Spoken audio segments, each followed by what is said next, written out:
All right, what's going on? It's your main bro, Michael. Another video for MMA Bro, which is gonna be reason why we call it MMA Bro is just because it's gonna be like more open criteria where we want to hear what people have to say, talk about things that really aren't getting brought up, and just give our takes on things, and really open up the discussion side of things where everybody can just talk openly and not be afraid of what they're saying or how it's gonna come off. Of course, as long as it's not offensive, keep it to just the MMA. So far, I made videos discussing the three final fights of the card, which I think are going to be pretty good. You have the Dentist versus Coconut Bombs. To be honest, the only reason why I don't use their names is because I really like the nickname Coconut Bombs. I think the Dentist is a great nickname for the fighter, but Coconut Bombs as a whole, this is something I really like. I think it's really different. I think it's something that goes, that's the UFC fighter. But I really like that nickname, so I do apologize for always using the nickname Coconut Fighter. Maki. I do apologize. Then we went over Chris Weidman versus Amari Akhmedov. And then now finally, this is going to be the final video to wrap up the main event. In the previous one, I had talked about Alexei Oleinik. And this one, we're talking about Derrick Lewis, the Black Beast. And I'm going to go over three things I think that he really has advantages when it comes to this fight. And things I think he can use that really kind of like... to really open up this fight more. Now, the first one is going to be what everybody's going to be talking about, is going to be the power of the right hand.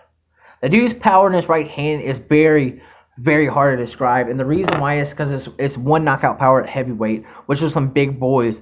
Only thing I do is hit you one close time, and then you're going night-night. And I think that's a little bit crazy of a realization a lot of people go into when they go into these fights. I don't think they think that the power is as great as it is. Like, Alexander Volkov, I'm pretty sure that's how you say it. It's like Volkanovski, but he's a heavyweight. Whenever he was fighting him, it's a 3-round fight, I'm pretty sure. He was winning all the rounds. He was a way better, more technical striker than Lewis is, but kept playing with fire and finally got burnt. And when he got burnt, he got knocked out, I think, with like 2 seconds remaining. I want to say it was less than 10. And so when that happened, it was really difficult for people to wonder what happened. But, I mean, it's just knockout power. Not only is it knockout power, but he's not one of these people that can only put you in the first round. Then after that power is no longer a big deal. You don't have to worry about it. No. The Black Beast is there for all 3 rounds. For this time, 5 rounds, which I'm really interested to see if it does go into the later rounds. Because I think Lewis, I've never seen a 5-round fight. I'm not sure. Him and Cormier I really didn't watch, and the reason why is because I thought it was pretty easy. Reason why Cormier was fighting was just to make an easy paycheck. Again, that's not an insult to Derrick Lewis. I just think Cormier's wrestling was on another level, and it's not something that I've seen Lewis really have to deal with at the level that someone DC is going to have. Now, I mean, there was always knockout chance, but I thought other than that, there wasn't much danger to DC's belt, so I decided not to watch that fight. Now, again, the power of the right hand is going to be something that's going to be very dangerous for Oleinik to do. Before, I think I could be wrong about this. If somebody is watching this, go ahead and leave a comment if I'm wrong. But I didn't see him ever get knocked down until 2019 or 18. Got knocked out twice back to back. One being an Alistair Overeem, and then the second one's really not coming to me. But I'm pretty sure he got knocked out twice in his career, and it's all been recent. Which for something for Lewis is a really great optimistical standpoint, because you can see how this is going to really pay into what you want to do, because it's worked before. It's not something where you have to reinvent the wheel. It's just something where you have to keep to your game plan. Now, I will say, since we are talking about the striking, one thing I'm really interested in seeing is if Lewis is able to use his left hand more. And then what I say about this is Lewis, as you can probably hear during the fight, is very right-oriented, whether it's right hand or right leg. He doesn't really use his left side until he goes into these wild furies where he's just throwing, where he's like, oh. That's whenever he uses his left hand, but he doesn't use it to set up his right, which is something I hope gets fixed, because I think there's a lot of potential that he messes out on. I think there's a lot of times where he could have been a little bit more effective, but wasn't, and it was just because he only uses his right side, which kind of creates a little bit of a dangerous game, because people know what you're trying to swing. Second thing that I think Lewis really has the advantage on, it's just going to be momentum. And then people are going to be like, momentum? Why do you think Lewis has more momentum than you? It's because Lewis knows he's not going to be out of this fight. It's going to be one of those things where Oleinik, I think, is a better grappler, but I'm really interested to see if he's going to do like he did kind of Alistair Overeem, which was for a round, he's kind of let it go. Like, he was just like, I'm going to hit you. And then whenever he did it, you can kind of see later on he got tired. When he fought Maurice, whenever he fought Maurice, he got tired too. That was because, he locked in the choke but wasn't able to get it. Wasn't able to get the tap out. And so what ended up doing, his arms was just dead.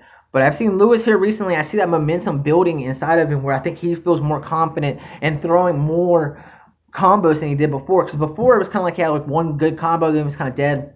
And then slowly that kind of made like a snowball effect. And I think that momentum is going to be something that brings Lewis up a little bit higher. It's the fact that like he's going to feel happier knowing and in the third round, he can still start doing damage with combos instead of just trying to land one punch. So I think when I say momentum, that's what I'm talking about. I'm talking more of just the build-up momentum inside of Lewis and the fact that he's slowly but surely starting to build up a gas tank because, he's not cutting weight. Before, he came in at like 264, but he cut to 264, whereas at one point, I think he weighed 261, so I think that's going to be a little interesting tell to see if he can come in at like the high 250s, because that tell me that he is improving, losing weight, coming in better shape in each fight, which is something that's really impressive for someone like Lewis, because before, people would just watch out for the combos, and then that's something they were worried about. But now Lewis is able to do it more often. And the more often you do something, the higher chance you have getting your result, which is what I think something that Lewis is really going to be entertaining in this fight. I think he's really going to be pushing to try to swing to knock him out. Again, I could be wrong. I don't think I am, but I could be. But and then finally, what I think Lewis really has in his favor is going to be something a little bit different, which is going to be his leg strikes. What I mean by that is he's shown ability to use jumping knees, knee to the stomach, switch kick, calf kicks. I think that's something that I really hope that he really articulates more into this fight. And what I mean by that is it gets Brandon into his mind to use it more, because it's something that I don't see Oleinik use. Alexei Oleinik, I don't see him using that too often when it comes to legs. And I'm really interested to see if he's able to score those legs if Lewis is going to be able to get more comfortable. Not only that, but Lewis in his last fight, I think, started doing head kicks. So I think the kick advantage is definitely with Lewis, which is something that I don't think a lot of people are going to mention. I think it's something that Lewis is trying to use more and more. I've seen him use the jumping knee a lot, which is, it could work in this fight. Oleinik's a very strange fighter. He puts his head down sometimes to swing. So there's a lot of things that are going on in this fight. I'm really interested in seeing it, but those are my three biggest takeaways that I think Lewis is going to have the best and the easiest things to do to exploit when it comes to fighting Oleinik.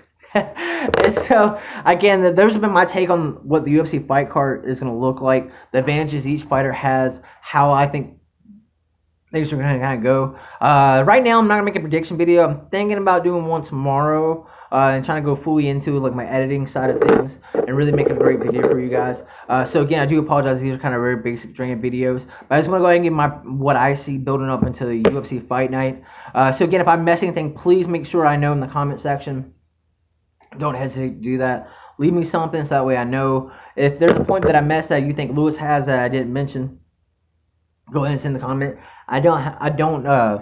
I'm not afraid to sit there and respond back to you guys and say why I didn't say something. Again, this channel, I really want to be open where people are able to talk and give their point of views when it comes to the UFC side of things or MMA in general. Again, we are going to be branching out and start doing more Bellator One Championship later on when they start producing some cards.